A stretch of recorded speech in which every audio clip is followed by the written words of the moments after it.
Welcome back to today's Global. Now, a new report has warned that an estimated 400 million children around the world are excluded from basic services such as healthcare and education because of discrimination.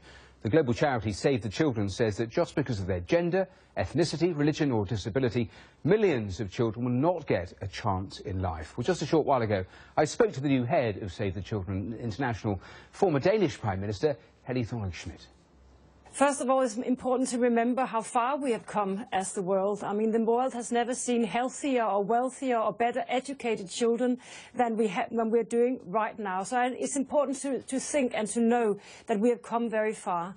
But underneath these figures, underneath these averages of children that are better off, there are so many children that are not better off. And these are the marginalized, the forgotten children.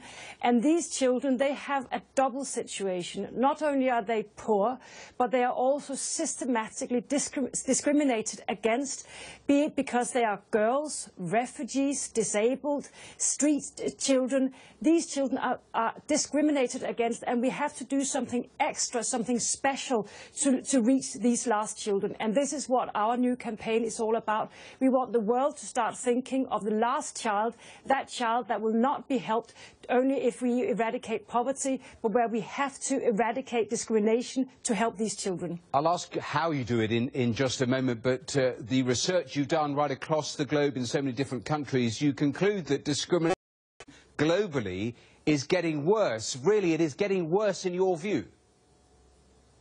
That is what our figures are showing. Of course, this is an area where we don't have the full pictures because for some countries, many countries, they don't record these children. And look, for example, at a group of non-registered children. We have millions of children in the world that don't even have a name. They don't belong anywhere. They're not registered in their country. And what does that mean? That means that they can't get access to services that are natural to other children. Services like health and education. If you're not registered, if you don't have a name, you don't have access to all these things. So, of course, we will have to look at this and try to find out what is behind the figures that we see. And we have asked a number of people, and we have worked out that 40% of people think that they have been discriminated against, and that has actually stifled their opportunities and meant that they have lost opportunities and meant that they are more marginalized than they would otherwise have been. The reasons vary so much. You can be talking about conflict in some parts of the world. You can talk about refugee status like Lebanon in other parts of the world. You can talk about simply gender, being a girl. So given there are so many different problems, how do you even begin to work out what the solutions are? First of all, we need to talk about this, and we need to understand that if we just carry on with business as usual and think this is a poverty problem, we will not find the real solution. We have to understand that the children that are marginalized now, they are marginalized not only because they are poor, as I said before, but also because they are systematically discriminated against.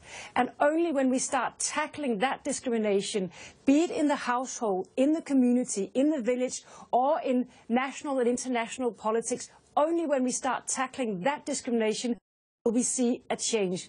And we have to start from somewhere. One of the things we will be doing, Save the Children in India, is that we will register 500,000 street children, 500,000 children that suddenly will have an identity and will be able to get access to services. We will also talk about girls. We can see that girls marry far too early, and we will tackle every kind of discrimination systematically.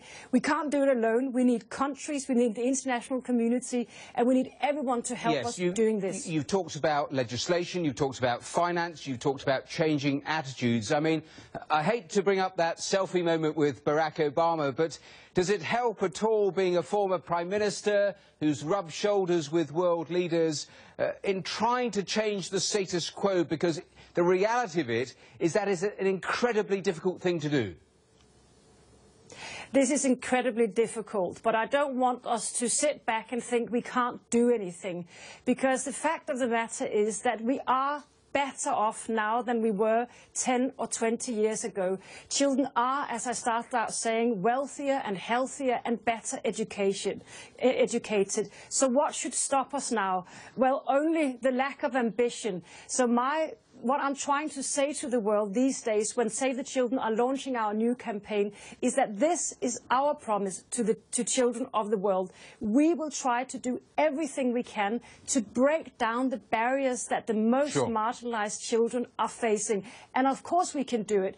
I can do it perhaps as I have 20 years in politics now. I've come to Save the Children. But no one can do this alone. So we need politicians, national politicians. We need everyone to be involved in this. And one last thing.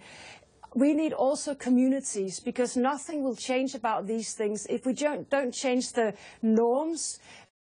We bring up our children, so everyone has to be involved in this. Save the Children with the launch of their new